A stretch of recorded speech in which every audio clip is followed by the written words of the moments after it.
quick nutshell that I know it sounds like I'm just making this stuff up, but it actually all is very logical. And it doesn't have but two assumptions, and those are that consciousness exists and that evolution exists. Consciousness starts out as a very simple thing, not the system we know. It starts as just an awareness that's capable of being aware of itself, that it can be in one of two states. That's all you need, and that can evolve to be our larger consciousness system. So that's the one over that you asked for. I know it took a long time. There's a pretty long soliloquy here, but that should give your listeners a framework of the kind of reality I'm talking about. Now, one of the interesting things about this framework is that after I wrote my book, I wrote the book to be a theory of consciousness and a theory of reality. It was a model. When I say theory, I mean a model. Okay, now a model is only as good as it is able to predict correct answers, and an answer is correct if it's verified by experiment. So if the model can explain everything we know and then explain new things that we don't know yet, and then we can show by experiment that those things are true, then it's a good model. If the model doesn't explain things that we know, or needs lots of assumptions to do that, then it's a bad model. But just two assumptions is makes it a very elegant model. And I found out that if you took the exact same logic that described this consciousness system, that you can do much better physics with it. So I started looking at the big mysteries in physics, like why is the speed of light a constant? Why do particles, distribute themselves in a double slit experiment as a diffraction pattern when they really shouldn't do that? And all these other mysterious things that have been going on in quantum mechanics and physics now since the 1920s. And there's no explanation for them. Scientists just call it weird science, weird physics. It's does strange things. So I'm able to explain all those. And I've come up with an alternate science of quantum mechanics that is not weird science. It's perfectly logical science. And you don't have to just compute it with mathematics. You can look at the logic and predict what's going to happen. And it seems to work all the time. So it gave me a warm feeling that this theory of consciousness, which is the fundamental thing, you see, our physical universe is derived from that. It's just a virtual thing. That this fundamental reality of consciousness that the same theory that explains it explains a lot of other things. It explains theology. It explains metaphysics. It explains most of what people know as the paranormal. It explains relativity, tells why the speed of light's a constant. It explains all those things very logically. So it's so far, it's a pretty good theory, but I'm the first one to tell people, don't believe this. Don't believe the things I'm telling you as true. You have to find them out for yourself. If it's not your experience, it's not your truth. Just hold it as a possibility and think about it, study it, understand it, and then you can come to your own conclusion about whether it meets all of your facts, your experience, because it also explains the subjective world, subjective experience, not just the objective world and objective experience. So that's why it's a big picture theory of everything. It's because it explains consciousness and physics and metaphysics and theology, and it sheds new light on, in psychology and all the other branches of science. Kind of get a new shot in the arm when you understand really the nature of our reality and how it works and why it works that way. You make the comparison of the Sims or World of Warcraft. I wonder how many people watched the movie Avatar and came out with the notion that perhaps our reality works that way. And when you mention digital reality, I think of a beginning and an end, because that's the way some of us think in a linear fashion. Is there, or was there, a digital Big Bang? Yes, you see, there was a digital Big Bang. And the digital Big Bang was when the run button was hit. Now, as I say, the system started out with a set of initial conditions, and those conditions were a ball of plasma, very high pressure, very high temperature, and it started out with a rule set, which is here is the physics, here is the rules of how this plasma can interact with itself and with, this computed volume that it's going to be let loose in. So you have this thing, it's all in a computer, and we have simulations like that now in computer science departments, all over the place. They'll have initial conditions and rule sets, and they just let it evolve, see how things change according to those rules. And you keep reapplying the rules to the new, changed product. That's actually called a process fractal.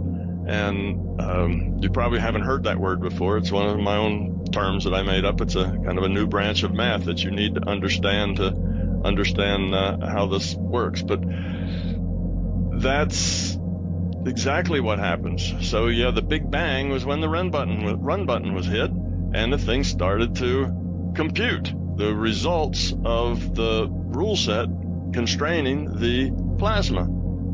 And eventually you ended up with our universe. So sure, big digital bang, I call it. Have you ever heard of I'm curious, since we're talking about this, of things manifesting the way they do. Have you ever heard of the Acari insects? Acari insects? Yes. No. Let me just read this quickly. In 1837, Andrew Cross reported to the London Electrical Society concerning the accidental spontaneous generation of life in the form of Acarus, genus insects, while he was conducting experiments of the formation of artificial crystals by means of prolonged exposure to weak electric current.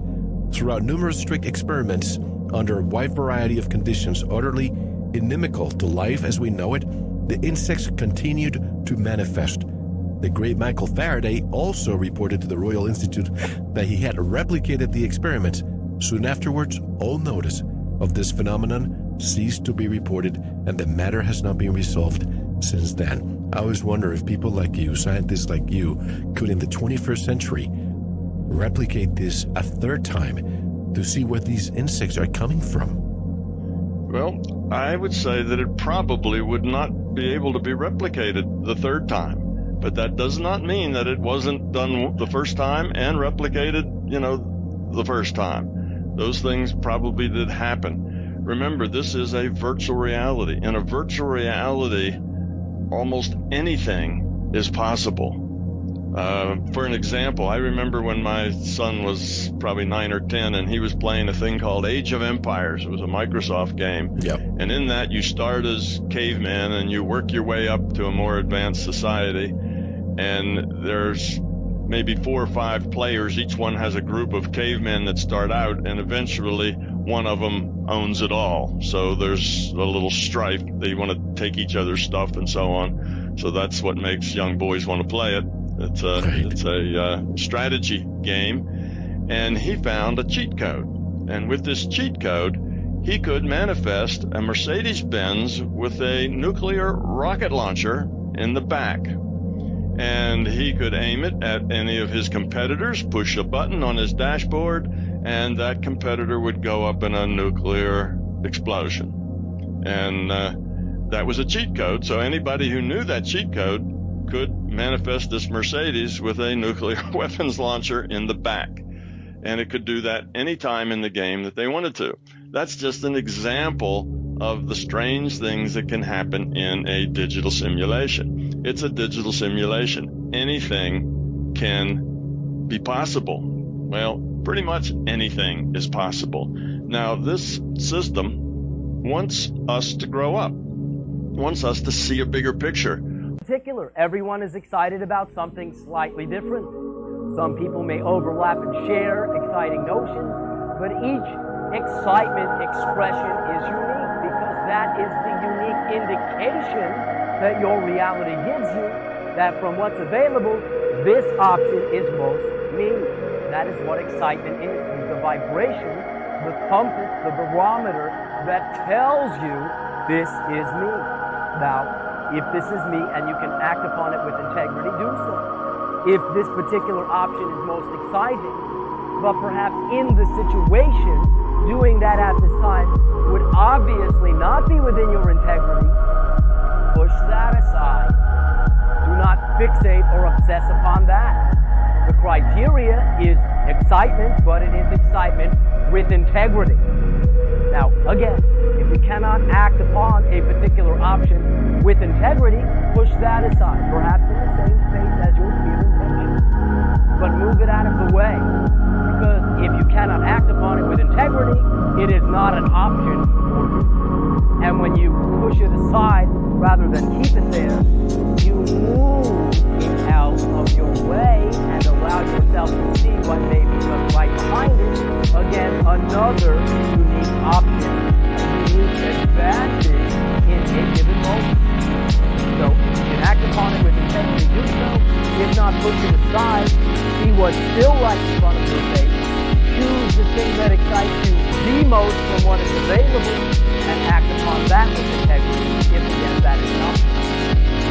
Doing this and maintaining your desire, you can call it your clear intention, the thing that you want, is all that it takes to continue to be who you are, to interact with your reality with integrity, and to finally experience the thing you say you want.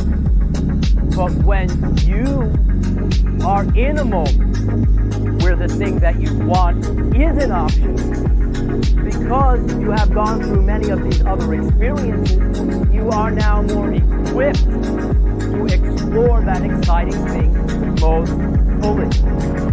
After you establish that exciting thing as a clear intention, the timing, the lack of it being in a moment once again allows you to begin to accumulate through experience resources and knowledge that will enable you, no matter what you say right now, to enjoy that thing more fully. And you can even imagine you can enjoy it right now. All this is a matter of taking the trust that many of you place in the fact that things never work out and life is random, to the empowering point of view that you get what you want, perhaps at first not when you think you want it. But if you still want it and get it, what's the difference? And if you begin not to want it and don't get it, what's the difference? The point is, generally you will find you will maintain that desire, that excitement, and you will, through a series of astounding coincidences, things coming from all different directions you never expected, attract resources, individuals, timing, knowledge, equipment, that will then place you in a moment where that thing that you have said you desire is one of the options that you can act upon with integrity. This, in a nutshell, is trusting your time. And each time that you do not take this approach, you are trusting that there is no time, that you do not get what you want, and therefore you get the evidence or the effect of there being no seeming intelligence to the time, and that you do not get what you want, except once in a while when you get it.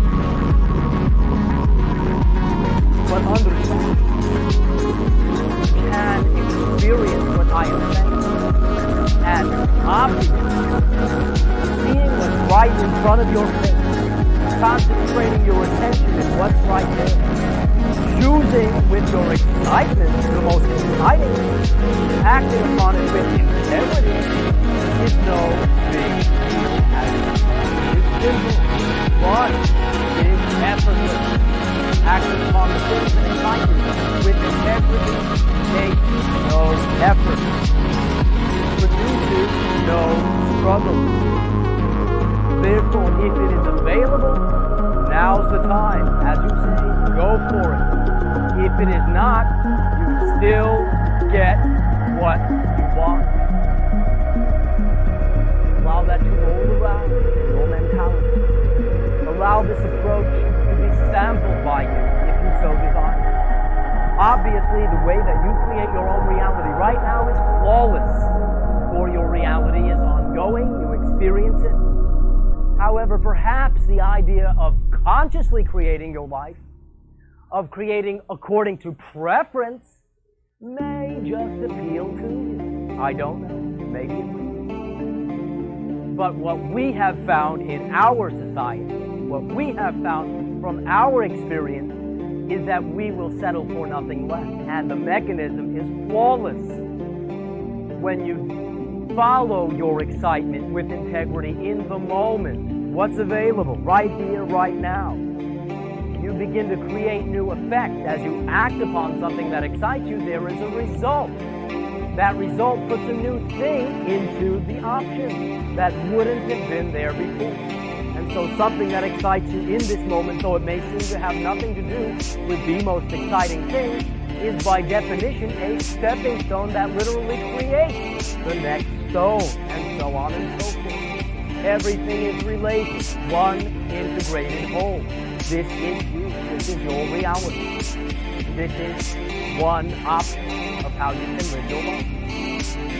When you do so, you begin to experience your life in an effortless way. You begin to experience what you call ecstasy, for everything is an effortless, conscious creation. When you do so, not only do you change, your life changes, and miraculously so does everyone around you seem to change. Your new approach, by the way, becomes quite contagious. Individuals seeing another individual living in this way, validating themselves, using and choosing from their excitement, get attracted to this idea because they see that it works as well as the disempowering notions you are already, in that sense, implementing. It all works. It is simply a matter of choosing which one you want. You get what you want. One thing that we sometimes share with you is the ultimate truth. Oh, the ultimate truth. What is the ultimate truth, Ilan? Please tell me. All right, I will. The ultimate truth. To ultimately be the truth leaves nothing out. The ultimate truth must. Now, which one? If you choose the truth, wake up now. The ultimate truth must be composed of all truths. Leave one out and it is almost the ultimate truth. Therefore, all truths must exist within the ultimate truth. What this means is that all truths, all beliefs, all approaches are valid. Now, obviously, being a being that chooses one thing at a time, you cannot choose all truths. And some truths may actually seem to contradict one another. But that does not make one right and one wrong. That makes both. The truth for the individual expressing and exploring that truth. For willingness to begin to get a feel of the fact that all truths are true for the individual choosing to create them, takes the burden off your shoulder of having to convert everyone over to your truth. And believe me, your neck and shoulders will feel better when you remove that weight from yourself. The bottom line is